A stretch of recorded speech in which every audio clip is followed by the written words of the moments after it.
جزاکم الله خیر. له ټولو قدرمنو څخه نړۍ مننه. زموږ د نن ورځې نه 4 کاله دمخه یا 3.5 کاله 4 کاله دمخه ما ځان سره ډېر فکر کړی په دې مورد کې چې څه رقم به زه وکړم چې زه حد اقل لکه د دې خلکو ته داسې یو شی وکړم چې هغه سبب د دوی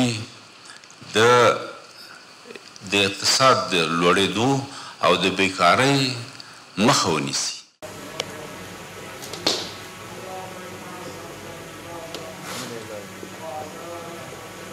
ترمنځ د همکاریو د انرژۍ په برخه کې د نوي باب د پرانیستې مراسم. نن ډېره د ویاړ ورځ ده چې زموږ یو ملي سرمایه ګزار او د دې وطن یو محب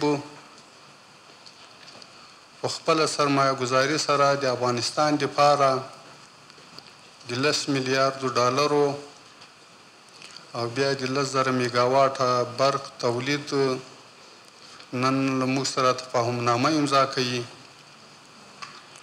دا شاید د افغانستان په تاریخ کې ډېره یوه غټه او تاریخي ورځ هم ده او زموږ دپاره یوه ډېره غټه لاسته راوړنه هم ده.